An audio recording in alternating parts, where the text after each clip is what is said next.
छोटा हो या बड़ा, वो तभी अच्छा लगता है जब पूरी तरीके से साफ सुथरा हो। क्लीनिंग, डस्टिंग, मॉपिंग, ये 3 चीज़ ऐसी है जो हम पर डे करते हैं, और जब हम कोई चीज़ रोज़ करते हैं ना तो उसमें एक्सपर्ट हो जाते हैं और हमेशा नए नए तरीके भी खोजते रहते हैं कि कैसे हमारे घर का काम कम समय में अच्छे से निपट जाए। तो है एवरीवन, नमस्ते and welcome back to my channel. तो फ्रेंड्स, कैसे हो आप सब? उम्मीद करती हूँ कि आप सब बहुत अच्छे होंगे। तो जी, सुबह सुबह का समय है और घर के कामों में वापस से मैं लग गई हूँ और कुछ ऐसे क्लीनिंग हैक्स आज लेकर आई हूँ ना, जिससे मैं अपने घर के कामों को अपने लिए थोड़ा सा ईजी बनाती हूँ, ताकि कम टाइम में घर के इतने सारे काम बहुत अच्छे से निपट जाए और घर मेरा हमेशा क्लीन, साफ सुथरा, ऑर्गेनाइज एंड वेल मेंटेन रहे।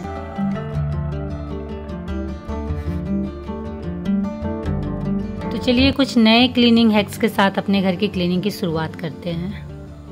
तो मैं यहाँ आई हूँ निकालने के लिए सॉक्स, जो फटे हुए सॉक्स रहते हैं या वैसे सॉक्स जो यूज के नहीं हैं, पुराने हो गए हैं या फिर उनमें कोई प्रॉब्लम आ गई हो, तो उन्हें हम फेंकते नहीं हैं, उन्हें हम साइड में रख देते हैं, क्योंकि वो ना घर की क्लीनिंग में बहुत यूजफुल होते हैं। और वो कैसे, वो मैं चलिए आप लोगों को बताती हूँ। तो ये जो सॉक्स है ये आप देख सकते हो थोड़ा सा फटा हुआ है, जो कि यूज का है नहीं, तो उसे मैंने इस तरीके से हाथ में रखा है। और उसके बाद इससे मैं करने वाली हूँ, जो हमारी विंडो होती है और उसमें जो इस तरीके के रेलिंग, ग्रिल, कुछ भी आप बोलो, वो लगा हुआ रहता है, उसकी साफ सफाई बहुत ईजिली, बहुत अच्छे से हो जाता है। ना ही हाथ में किसी तरीके की चोट लगती है, ना ही खरोंच आती है, और बहुत अच्छे से साफ सफाई हो जाती है।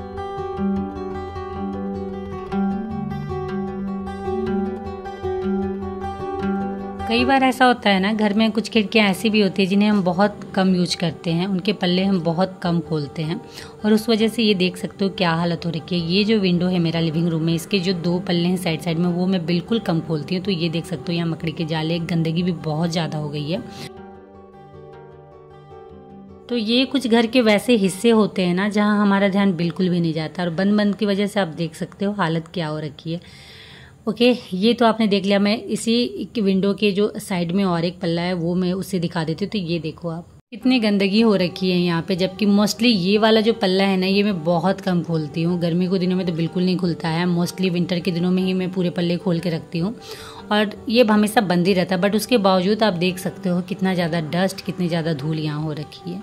तो सबसे पहले तो मैं इसे ओपन कर देती हूँ और उसके बाद फिर चलिए इसकी साफ़ सफाई स्टार्ट करते हैं। तो अगर आपके भी घर में विंडो में, ग्रिल में अगर इस तरीके की धूल, मिट्टी, डस्ट अगर जमा हो गया है ना, तो सबसे अच्छा ऑप्शन, सबसे अच्छा सॉल्यूशन है, इस तरीके के सॉक्स आप हाथ में डालो और उसी से क्लीन करो, बहुत अच्छे से क्लीन हो जाता है। आप चाहो तो सॉक्स को थोड़ा सा पानी से भिंगा भी सकते हो ना, तो ऐसे सूखा भी पोंछ सकते हो, बहुत अच्छे से और बहुत स्मूथली, बिना कोई झंझट के बहुत अच्छे से क्लीन हो जाता है। जैसा आप देख सकते हो इतने अच्छे से क्लीन हो जा रहा है, मतलब फटाफट क्लीन हो रहा है, बिल्कुल टाइम नहीं जा रहा है। तो मैं अपने घर की क्लीनिंग कुछ इस तरीकों से करती हूँ। तो अगर आपको तरीका पता चल गया हो ना, तो आपके घर की क्लीनिंग बहुत बड़ा काम नहीं है।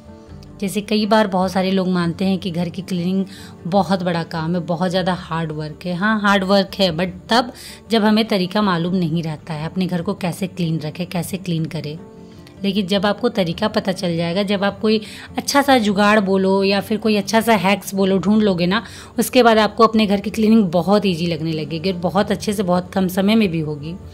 ओके, तो विंडो क्लीन हो गए। तो उसके बाद आज मुझे नाश्ते में बनानी थी चावल की रोटी, तो वही मैं चावल पीस रही थी ग्राइंडर में।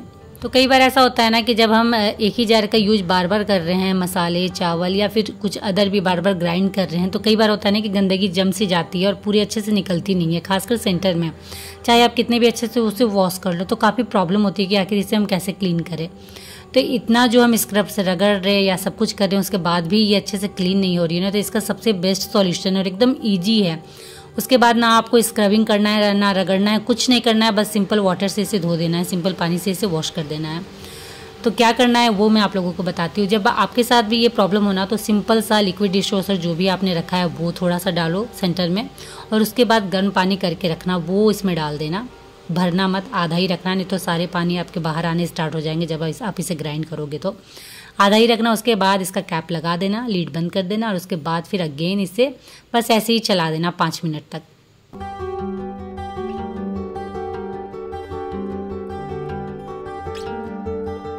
तो 5 मिनट बाद इसे चलाने के बाद इसे बंद कर देंगे, और उसके बाद हमें कुछ नहीं करना है। जो हमने जार में लिक्विड डिश वॉशर के साथ पानी डाला था वो हमें हटा देना है, और उसके बाद इसे सिंपल पानी से धो लेना है। आपको कुछ ना स्क्रबिंग करनी है, ना कुछ करना है, ना ज़्यादा मेहनत करनी है।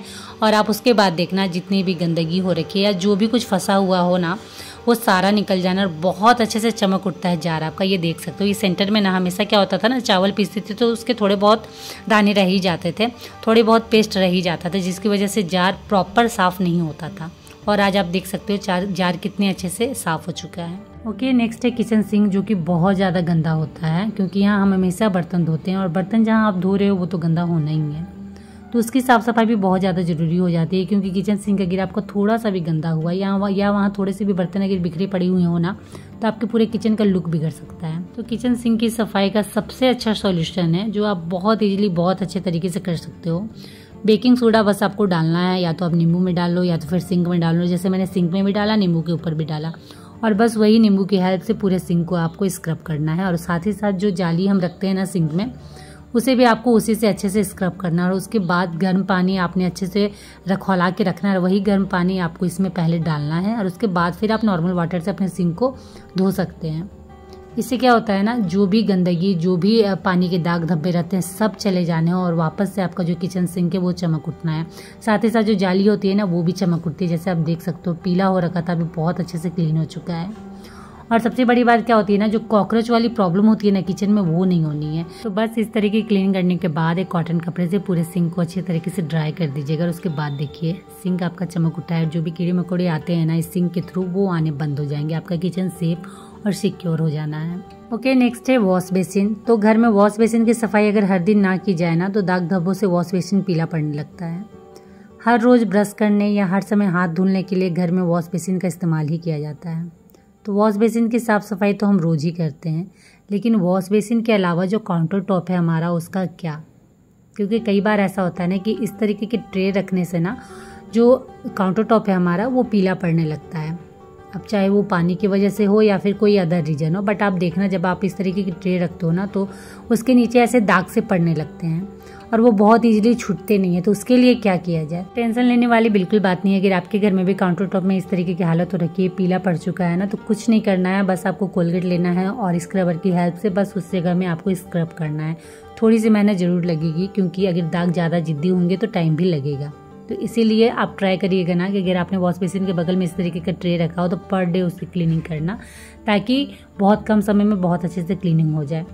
तो जैसे मैंने बहुत टाइम से यहाँ की क्लीनिंग नहीं की थी, तो ये आप देख सकते हो थोड़ा सा ज़्यादा जिद्दी दाग हो गया था, पीले पूरे दाग धब्बे दिख रहे थे। और अगर आपका काउंटर टॉप व्हाइट कलर का होना जैसे मेरा ये है, तो बहुत ज़्यादा गंदा लगता है। तो बस मैंने थोड़ी देर स्क्रब किया और उसके बाद आप देख सकते हो बहुत अच्छे से क्लीन हो चुका है। जो आपको पीले पीले दाग धब्बे दिख रहे थे ना, वो बिल्कुल गायब हो चुके हैं। तो इस तरीके की क्लीनिंग हैक्स के साथ ना आप छोटी छोटी जगह को बहुत अच्छे से क्लीन कर सकते हो और बहुत ईजी वे में। बिल्कुल आपको टेंशन लेने वाली कोई बात नहीं है, बस ये छोटे छोटे हैक यूज करो और उसके बाद इनका कमाल देखना। ओके, तो जब इस तरीके की क्लीनिंग हम कर लेते हैं, उसके बाद एक ही चीज़ बचता है जो कि बहुत ज़रूरी भी है, और वो है मॉपिंग। तो जब इस तरह की क्लीनिंग आप करोगे ना, तो थोड़ा बहुत फ्लोर गंदा होता ही होता है, थोड़ी बहुत गंदगी फ्लोर पे गिरती ही गिरती है। तो बस एक बार मॉपिंग कर लेना है और उसके बाद सही मायने में आपका घर साफ, सुंदर और चमकदार दिखने वाला है।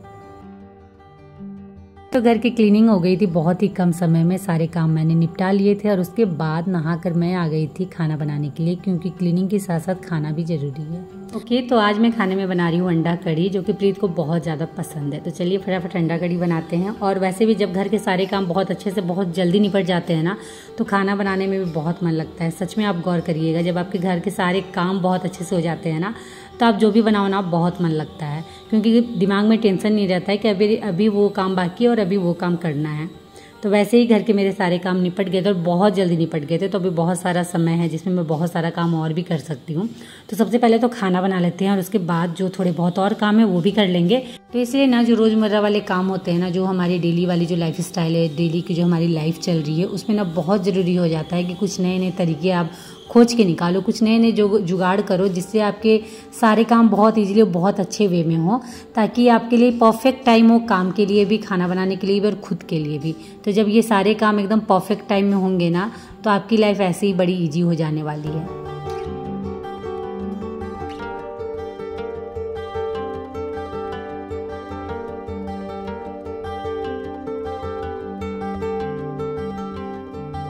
ओके, तो अंडा कड़ी रेडी है और बस इसमें लास्ट में ऐड करना है धनिया पत्ता, क्योंकि धनिया पत्ता के बिना कोई भी सब्जी अधूरी है, चाहे आपने उसे कितना भी डिलीशियस क्यों ना बनाया हो। ओके, तो खाना ऑलमोस्ट डन था, बस यहाँ मुझे पापड़ फ्राई करना था, तो फटाफट पापड़ फ्राई कर लेती हूँ। और उसके बाद फिर बाकी थोड़े बहुत घर में काम बचे हुए हैं।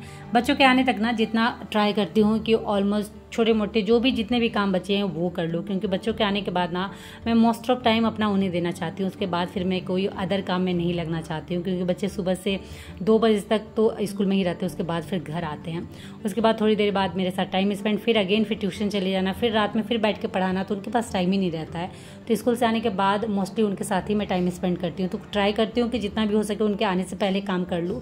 और फिर शाम में तो थोड़े बहुत काम रहते ही रहते हैं, वो तो करनी ही है, वो अलग है। बट जो ये दोपहर वाला समय रहता है ना, उसमें कोशिश यही रहती है कि कोई काम नहीं, बस बच्चों के साथ थोड़ा सा टाइम स्पेंड करूँ।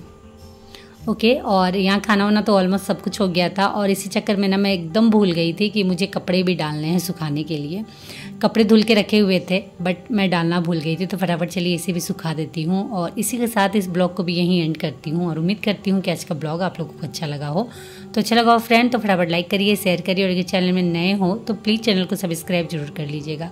तो चलिए आज के लिए इतना ही, मिलते हैं नेक्स्ट ब्लॉग में, तब तक के लिए बाय, और आप सब अपना ख्याल रखिएगा।